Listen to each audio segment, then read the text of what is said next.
우리 서로 인사하겠습니다. 샬롬, 샬롬.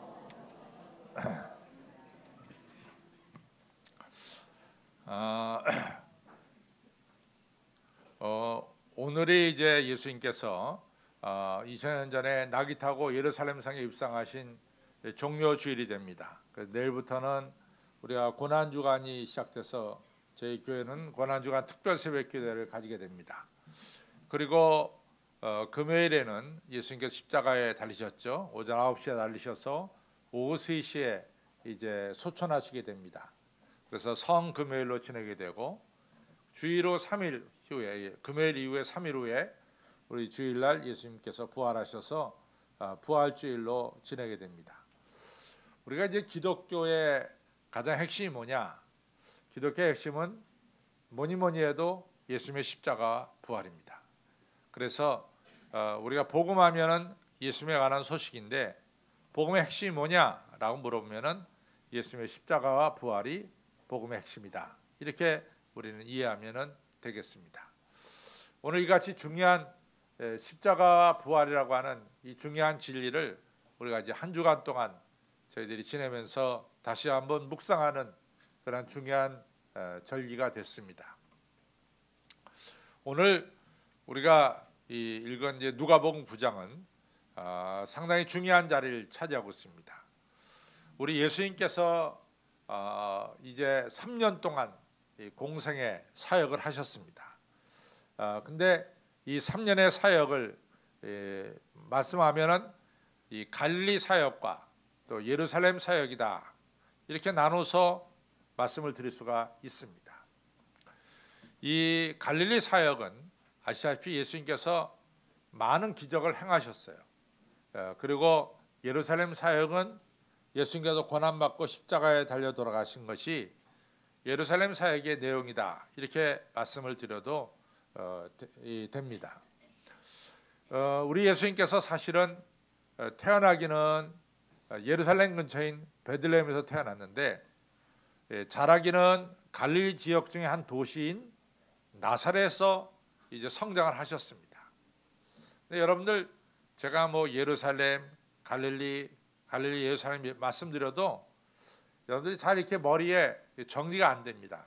그런데 성지순례를 다녀오신 분들은 목사님이 지금 어떻게 어느 지역을 말씀하고 계시는가 이렇게 대강 그려볼 수는 있습니다. 이스라엘이라는 나라가 다행히도 우리나라 비슷하게 남과 북이 길고 동서가 짧아요. 그래서 이스라엘의 맨 북쪽은 단이 되겠고 맨 남쪽은 브엘세바가 되겠습니다. 우리나라 맨 북쪽을 백두산이라고 그러고 남쪽을 한라산이라고 한다면은 이스라엘은 단과 브엘세바 이렇게 이야기합니다. 또 우리나라의 수도 서울이 우리나라 전체를 보면은 중간쯤에서 위치하고 있어요. 그렇죠? 중간쯤에서. 마찬가지로 이스라엘의 수도인 예루살렘도 중간 정도에 위치하고 있습니다. 근데 이제 예수님께서 활동하신 주로 기적을 많이 베풀고 활동하신 갈릴리 지역은 어느 쪽에 있느냐? 북쪽에 있습니다. 우리나라 전체를 보면은 뭐 평양 혹은 함흥 뭐 이 정도에서 예를 들자면은 이 갈릴리가 있다 이렇게 볼 수 있어요. 북쪽 지역을 갈릴리 지역이라고 말씀합니다. 예수님께서 이 갈릴리 지역에서 활동을 하시죠.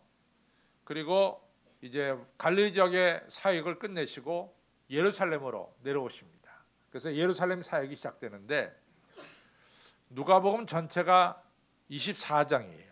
24장인데 여러분과 제가 오늘 9장 끝부분을 읽었어요. 그래서 이제 9장에서 예수님께서 갈릴리 사역을 끝내시고 예루살렘으로 이제 올라가시는 또 지역적으로 보면 남쪽으로 내려가시는 이런 사역이 시작된다라고 볼 수 있습니다. 참 중요한 사역이죠. 이제는 예루살렘에 내려가시면서 예수님은 고난받아야 되고 십자가에 달려 죽는 이러한 어려운 일들이 앞에 있습니다.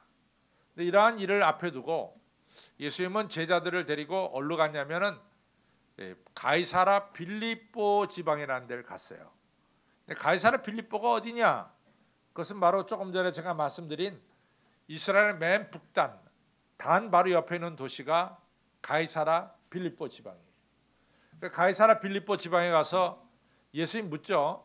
야, 세상 사람들이 나를 뭐라고 하더냐? 라고 물어보니까 제자들이 대답하기를 뭐 예레미야라고 합디다, 세례 요한이라고 합디다, 선지자 중에 한 명이라고 합디다, 이렇게 대답을 했어요. 그때 예수님께서 그렇다면은 너희는 나를 누구라 하느냐? 이렇게 물어봅니다. 그때 베드로가 나서서 제일 먼저 대답하죠. 주는 그리스도시요 살아계신 하나님의 아들입니다. 이렇게 이제 대답을 하게 됩니다. 그때 예수님께서 뭐라고 말씀하시냐면 바요나 시몬아 네가 복이 있다. 이를 내게 알게 하니는 내 육신의 부모가 아니라 하늘에 계신 하나님께서 알게 하였다. 내 이름이 이제 베드로야, 반석이야. 내가 너 위에 교회를 세울 것이고 그 교회는 음부의 권세가 절대로 이기지 못할 것이고 내가 너한테 천국 열쇠를 줄 것이다. 그리고 네가 땅에서 매면 하늘에서 매이고 땅에서 풀리면 하늘에서 풀릴 것이다. 정말 인간이 하나님께 받은 축복의 말씀 중에 이만큼 더 좋은 축복이 더 어디 있을까라고 할 정도로 베드로는 받을 거 다 받았어요. 너 베드로야, 든든한 반석이야. 내가 너 위에 교회 세우겠어? 그리고 내가 너한테 천국 열쇠를 주겠어? 그리고 네가 땅에서 기도하는 것 내가 하늘에서 다 들어주겠어. 땅에서 매면 하늘에서 매고 땅에서 풀리면 하늘에 풀리겠다. 그러니까 사실은 베드로는 정확하게 신앙 고백을 했죠. 예수님은 우리 인간이 아니고 예수님은 우리를 구원하시는 메시아고 예수님은 하나님 자신이십니다. 예수님을 정확하게 고백하니까 예수님 상당히 기뻤을 거예요. 그래도 이 세상 사람들 중에 나를 정확하게 아는 자가 있구나 이렇게 기뻤을 것입니다. 그래서 베드로에게 정말 줄 수 있는 여러 가지 축복 중에 중요한 축복들을 베드로에게 주셨어요. 그러나서 예수님은 예루살렘에 본인이 올라가는 목적을 정확하게 밝힙니다. 내가 왜 예루살렘에 올라가느냐? 예루살렘에 올라가면 내가 고난을 받는다. 내가 말할 수 없는 고난을 받게 될 것이다. 그리고 내가 십자가에 달려 죽을 것이다. 그 다음에 죽은 자 가운데서 3일 만에 내가 부활할 것이다. 예수님은 정확하게 왜 당신이 예루살렘에 올라가야 되는지, 예루살렘에 올라가서 당신이 해야 될 일이, 예수님이 해야 될 일이 뭔지를 1, 2, 3로 밝혔어요. 나는 고난을 받을 것이고 그 다음에 나는 십자가에 달려 죽을 것이고 또 내가 죽은 자 가운데 3일 만에 부활할 거다. 고난과 죽음과 부활, 이 세 가지를 정확하게 밝혔습니다. 그랬더니 베드로가 딱 나서 하는 말씀이 예수님, 그런 말씀이 세상에 어디 있습니까? 예수님 왜 예루살렘에 올라가서 고난받고 죽고 그렇습니까? 그거 해서는 안 됩니다. 예수님을 막아섰어요. 왜 죽으려고 예루살렘에 올라갑니까? 그때 예수님께서 정확하게 말씀하시죠. 사단아 물러가라. 너는 나를 넘어지게 하는 자로다. 네가 하나님의 일은 생각하지 않고 사람의 일을 생각하는도다. 조금 전에 엄청난 축복을 주셨던 베드로에게 예수님은 당장의 사단이라고 말씀했고 너는 하나님의 일은 생각하지 않고 사람의 일만 생각한도다 라고 하시면서 베드로의 잘못된 생각을 예수님께서 지적해 주셨죠. 그리고 예수님 말씀하셨어요. 마태복음 20장 28절에 보면 내가 왜 이 땅에 왔느냐? 내가 이 땅에 온 것은 성경을 받으러 온 것이 아니라 선교로 왔고 내 몸을 많은 사람들의 대성물로 주려고 그리고 많은 사람들을 구원하려고 내가 이 땅에 왔다. 아주 예수님께서 오신 삶의 목적을 마태복음 20장 28절에서 정확하게 밝혔습니다. 그리고 말씀하시기를 너희들 중에 정말로 나를 누가 따라오기를 원하느냐? 그러면 자기 십자가를 지고 나를 따라야 된다. 자기의 십자가를 지지 않고 나를 따를 수가 없다. 내가 너희들한테 말하지만은 너희 목숨을 정말 영원한 삶을 살기를 원하느냐?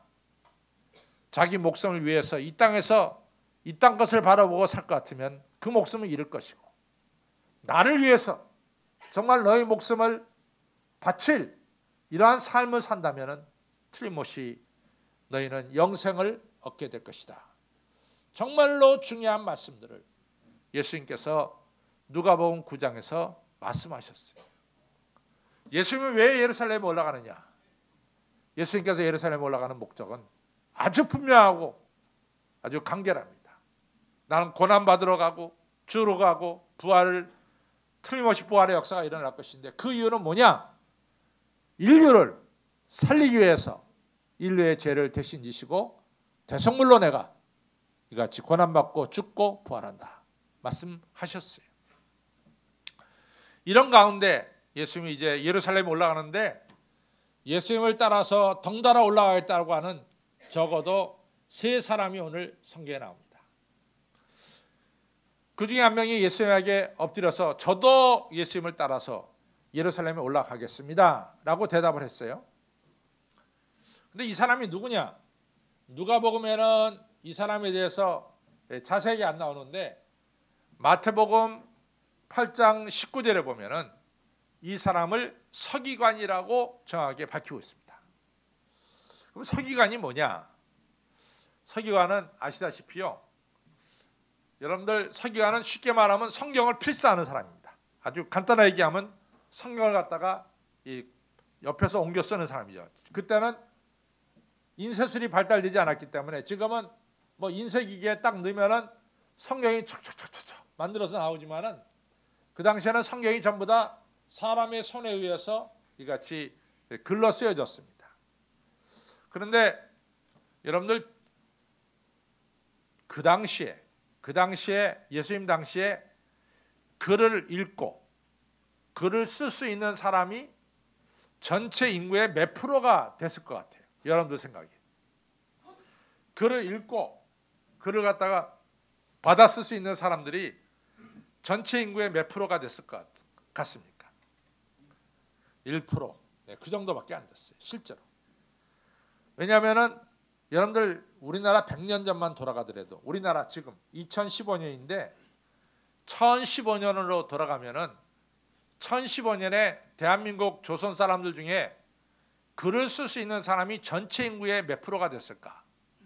저는 20% 미만이라고 봅니다. 20% 미만. 그 당시에 그렇게 글을 말은 할 수 있었지만은 글을 읽고 쓰는 사람이 그리 많지 않았어요. 마찬가지로 예수님 당시에는 저는 이 글을 쓰는 사람은 글쎄 한 1% 정도 되지 않았을까 이렇게 생각합니다. 그러나 서기관은 엘리트 중에 엘리트.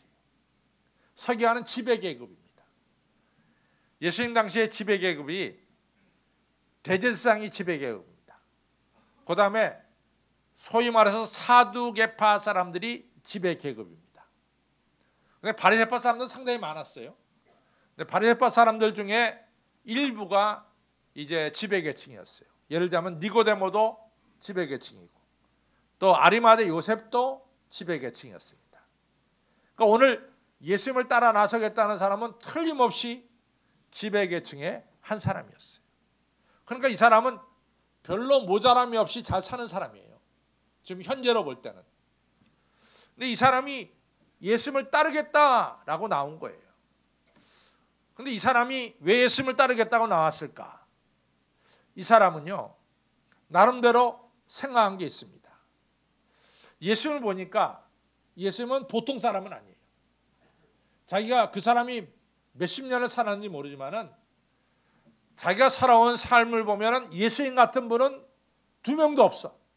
딱 1명이야, 예수님 같은 분은. 왜냐? 예수님은 죽은 자를 살려, 병자를 고쳐, 오병이어를 5,000명 먹여. 예수님께서 율법을 해석하는 거 보면 어느 누구도 예수님을 따라갈 만한 율법 해석자가 없어요. 너무나 탁월한 분이야. 이 서기관이 생각하기에는 이 예수님으로 말미암아 현재 체계가, 현재 질서 체계가 바뀔 것을 내다봅니다. 예수님이 예루살렘에 올라가면 틀림없이 예수님은 우리를 지배하는 로마 세력을 물리칠 것이고, 예수님은 다윗 왕처럼 이스라엘을 새롭게 독립시킬 이런 왕이 될 것을 이 서기관은 내다본 거예요. 그러면 지금도 이 사람이 좋은 자리에 있지만은 이것을 딱 확신이 생겼을 때는 이 서기관은 어떻게 됩니까? 줄을 바꿔서야 되는 거예요. 더 이상 대제사장 줄에 설 필요가 없어요. 이제는 지금은 사람들이 이 보석 같은 예수님을 갖다가 잘 모르지만은 자기 눈에 보기에는 이 사람은 감춰진 보석이야. 예수님은. 그러니까 이 사람 뒤에 줄 서는 게 낫다 이거죠. 그러니까 내가 예수님 따르겠다라고 얘기한 거죠. 근데 예수님은 우리의 중심을 너무나 꿰뚫어 보시죠. 네가 지금 뭔가 나를 따라서 영광과 명예를 얻으려고 나를 따르는데 너 좀 잘못 생각했다. 예수님 하신 말씀이 뭡니까? 여우도 굴이 있고 공중에 나는 새도 집이 있지만은 인자는 머리 둘 곳이 없어. 너는 나를 통해서 무슨 영광과 명예를 얻으려고 하지만은 사실을 나를 따르면은 집도 없고 나를 따르면은 고난이라고 한 것을 네가 지불해야 돼. 네가 얻을 게 아니라 네가 가진 것을 다 내려놔야 돼. 너 정말 나 따를 수 있냐? 라고 이제 예수님께서 말씀하신 거죠. 그때 이 서기관은 다시 뒤로 돌아가는 이런 일이 벌어집니다. 두 번째 사람. 예수님께서는 두 번째 사람에게는 나를 따라오라 그랬어요. 근데 두 번째 사람이 뭐라고 얘기하냐면 나 아버지 장례를 치르고 따르겠습니다 라고 얘기해요. 근데 여기서 우리가 이 성경을 정확하게 이해해야 되는데 아버지 장례를 치르고 따르겠다 할 때 우리 생각에는 아버지 돌아가셨는가 보다. 이거로 이 사람이 상중에 있는가 보다. 그러면 당연히 상중에 있는 사람은 장례를 치르고 와야 되는 거 아니에요. 그런데 예수님이 죽은 사람은 죽은 사람이 맡겨라 이렇게 얘기한 거 보면 예수님은 그래 부모 장례도 못하게 막으시는 분이냐 이렇게 오해할 수가 있어요. 분명한 사실은 부모님이 아직 돌아가시지 않았어요. 부모님은 연세가 많습니다. 그래서 돌아가실 때가 된 건 사실이에요. 그런데 부모님이 돌아가신 건 아니에요. 아버지 장례를 치르겠다는 것은 아주 중요한 의미가 들어있습니다. 여러분들 마태복음 창세기 25장에 보면은 야곱과 에서의 이야기가 나와요. 그렇죠? 그때 리브가한테 애가 둘이 있었는데 쌍둥이를 뵀잖아요. 리브가가. 그렇죠? 그래서 출산을 했는데 첫 번째 나온 아이가 에서고 두 번째 나온 아이가 야곱이었어요. 지금 시대에는 여러분과 저가 살고 있는 이 시대에는 큰 애로 태어나든 둘째로 태어나든 별 상관이 없어요. 그러나 이 구약 성경이 쓰여지던 당시에는 큰 애와 둘째는 하늘과 땅이야. 무조건 큰 아들은 아버지 재산의 3분의 1을 가져. 무조건 가져, 무조건. 그건 큰 아들이 가져가는 재산이에요. 둘째 아들, 셋째 아들, 넷째 아들이 있다면은 아버지 재산의 3분의 1을 가지고 나머지 셋이 나눠 가져야 돼. 장자와 차자의 사이는 이게 아버지에게 유산 받는 것은 엄청나게 다르단 말이죠. 그러니까 야곱이 그걸 그냥 넘길 수가 없잖아요. 눈에 뻔한데. 그러니까 야곱이 팥죽 한 그릇에 뭡니까? 형 에서한테 장자권을 사게 되는 거죠. 또 창세기 27장에 보면 아버지가 돌아가시면서 장자에게 주는 축복을 내리시는데 아버지 눈이 안 보이니까 야곱이 어떻게 했어요? 형 에서처럼 꾸미고 들어가서 장자의 축복을 받았잖아요. 왜 그러냐? 장자의 축복이 차자의 축복보다 훨씬 크기 때문에 그런 거라 그 말이에요. 물론 아버지 돌아가실 때 아들이 비록 옆에 없다 할지라도 아마 아버지는 그럴 거예요. 야, 저 멀리 간 아들 지금 내가 눈 감을 데 없지만 그 아들한테는 저 재 넘어 언덕 넘어 저 집 하나 있지 않냐? 그래도 그 아들한테 그 집을 줘라. 뭐 그럴 거예요. 제가 이제 이번에 저희 친척 중에 한 분이 이 세상을 떠나셨어요. 근데 사실은 그 친척 중에 제 나이 또래 아들이 하나 있었는데 이 아들이 오랫동안 외국에 나가 지내는 거예요. 근데 아버지 장례식 때 못 들어왔어요. 근데 이 아버지가 그래도 재산을 가졌는데 그 재산을 어떻게 나눠지는가 제가 궁금했었는데, 그래서 제가 물어봤죠. 그 걔는 어떻게 됩니까? 했더니 그래도 아버지가 돌아가시기 전에 큰딸한테 저기 있는 것은 걔한테 줘라 그랬다는 거예요. 그러니까 이 비록 없어도 그 눈에 안 보여도 아들한테 뭔가 줬죠. 근데 만약에 그 아들이 아버지 운명하는 자리에 계셨다면 아마 더 많이 줬을 거예요. 틀림없이 더 많이 줬을 거예요. 그러니까 아버지 운명할 때 눈에 보인다는 게 굉장히 중요한 거예요. 아버지가 재산이 있다면. 여러분들 그렇습니다. 그래서 실제로 이게요 굉장히 중요한 얘기예요. 그래서 성경에 보면은 어떤 동생이 와가지고 예수님에게 그랬잖아요. 예수님, 우리 형 해도 너무합니다. 우리 형이 얼마나 아버지한테 재산을 많이 받았는데 3분의 2나 받았는데 3분의 1까지도 저 형님이 나한테 안 주고 뺏으려고 합니다. 좀 예수님이 오셔서 우리 집안의 이 재산 문제를 좀 해결해 주십시오. 그게 성경에 나와요, 안 나와요? 성경에 나온다고요. 그러니까 예수님이 뭐라 그랬어요? 야, 내가 니네 집안에 재산 나눈 자로 네가 아느냐? 이러면서 야단치신 적이 있어요. 그러니까 이 아들은 내가 아버지 돌아가실 때 눈앞에 보여갖고 제가 받을 만큼 재산을 받고 그 다음에 예수님 따르겠습니다. 요 얘기를 한번 뒤집어 보면은 이 아들에게는 예수님이 먼저입니까? 재산이 먼저입니까? 재산이 먼저라고. 예수님은 두 번째야. 재산이 먼저라고요. 재산이 먼저라고.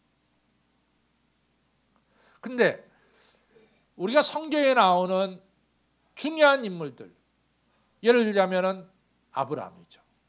아브라함이 우리가 믿음의 조상, 복의 통로 이렇게 말하죠. 복의 근원. 아브라함이 하나님의 부름을 받을 때 아브라함은 어떻게 했습니까? 본토와 친척과 아비 집을 떠났어. 본토라고 하는 고향을 떠난 거야. 친척이라는 건 혈연을 떠난 거지. 아비 집을 떠났다는 건 아버지가 나눠줄 수 있는 유산을 생각지 않고 떠난 거예요.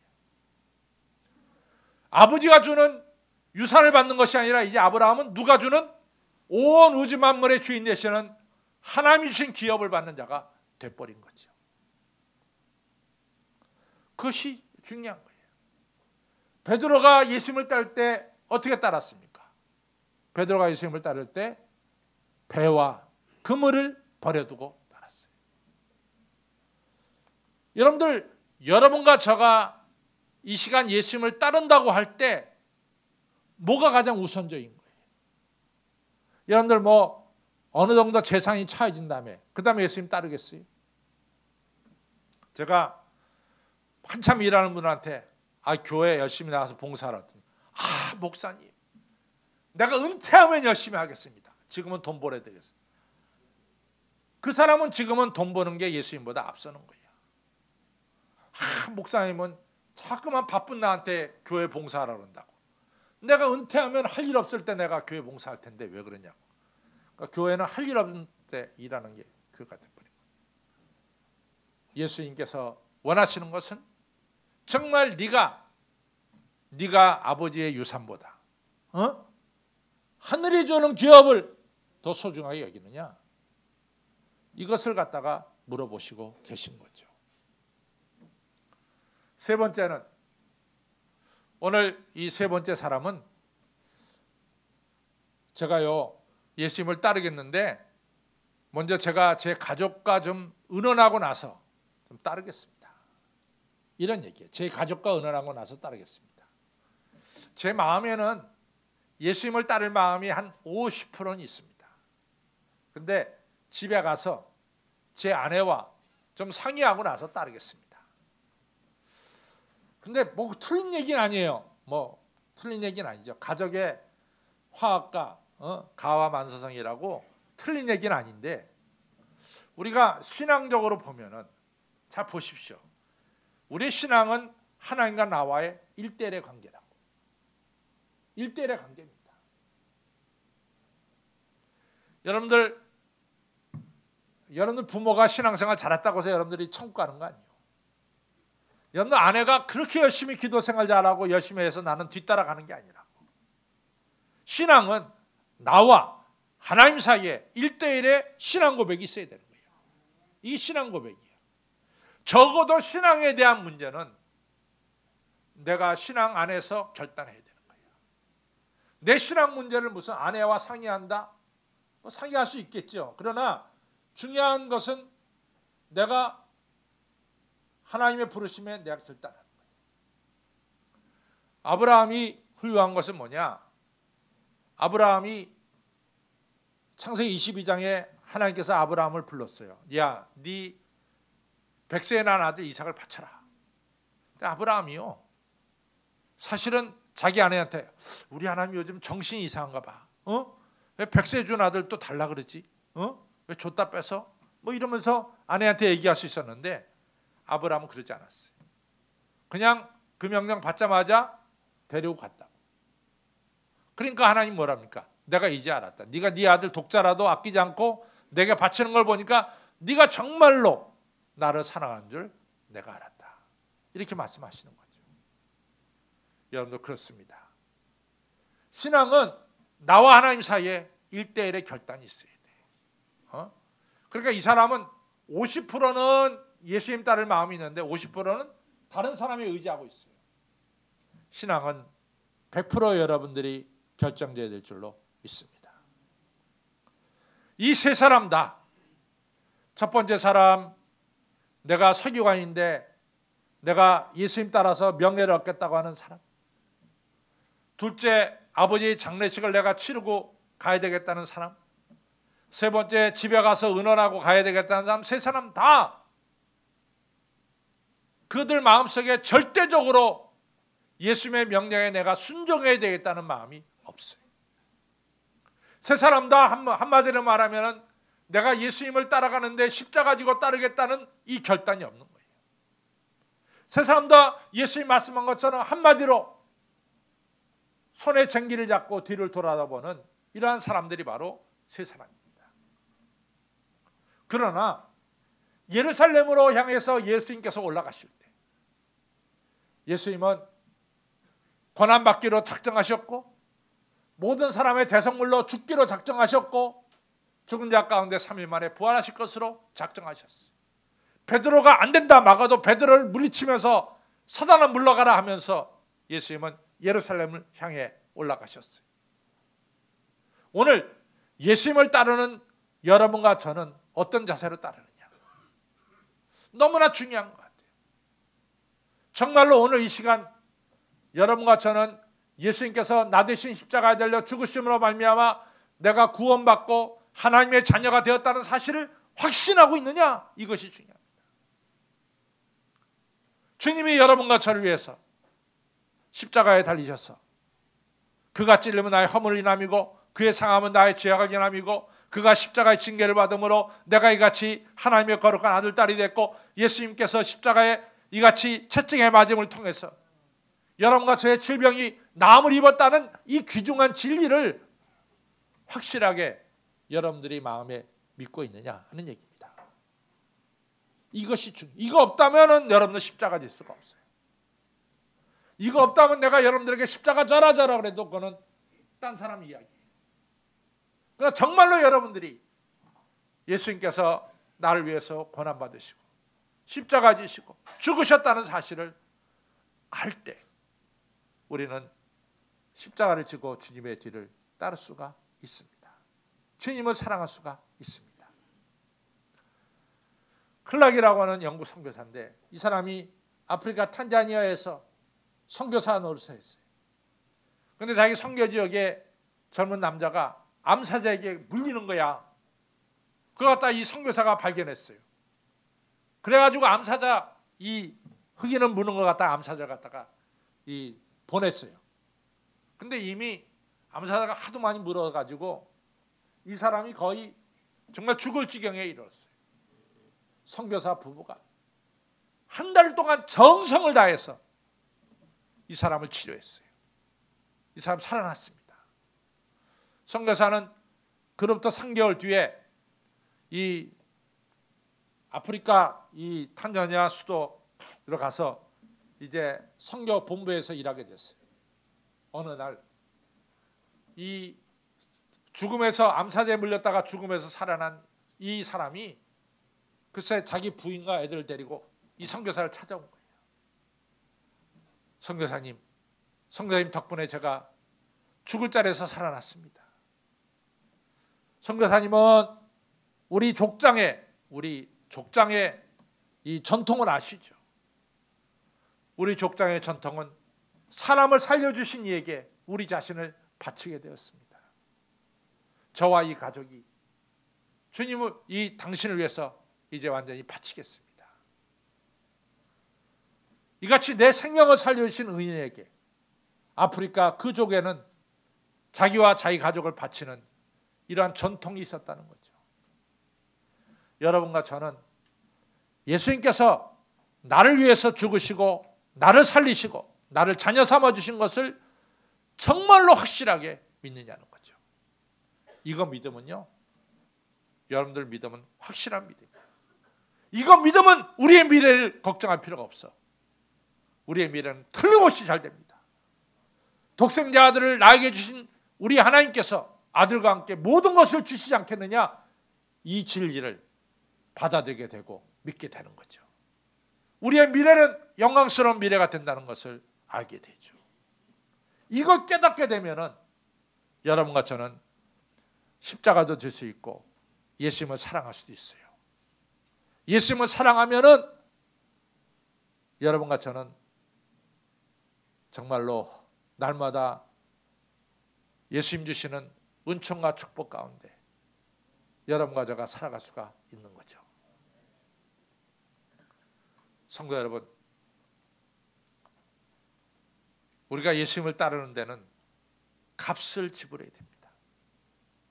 예수님은 여러분과 저를 살리기 위해서 자기 몸을 바치는 값을 지불했어요. 구원받은 여러분과 제가 예수님을 따르려면 십자가를 지는 값을 지불해야 될 줄로 믿습니다. 그때만이 더 큰 은혜와 축복 속에 여러분과 제가 살게 되는 것을 꼭 기억하시기를 바랍니다. 기도하겠습니다. 아버지 하나님이여, 예수님께서는 하나님의 뜻을 이루시기 위해서 예루살렘으로 입성하시는데 예수님의 각오는 분명했습니다. 내가 모든 사람들의 죄를 대속하기 위해서 대속물로 죽으러 예루살렘에 올라간다. 고난받을 것이고 죽을 것이고 죽은 자 가운데 3일 만에 부활할 것이다. 인류를 구원하기 위해서 자신의 몸을 대속물로 값을 치르는 예수님의 이 담대한 모습을 보게 됩니다. 그가 찔리면 나의 허물을 인함이고 그가 상하면 나의 죄악을 인함이고, 예수님이 징계를 받음으로 우리가 이같이 자유롭게 되었고, 예수님이 채찍에 맞음으로 영과 육의 질병이 나음받아 온전한 사람, 하나님의 자녀된 우리들, 이 은혜를 깨닫는 자는 정말로 예수님을 따르려고 한다면, 정말로 하나님을 바르게 섬기려고 한다면 내 목사의 태인 십자가를 지는 이런 귀한 일을 결단해야 됨을 오늘 예수님은 우리에게 말씀하고 있습니다.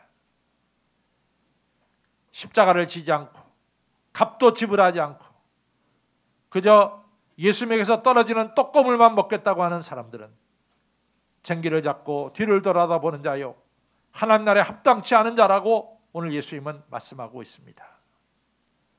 이번 고난주간에 내 목사의 태인 십자가 지고 예수님을 따르는 저희 모두가 될 수 있도록 결단하는 믿음을 주여 허락하여 주시옵소서. 예수님의 이름으로 감사하며 간절히 기도를 쌓옵나이다. 아멘.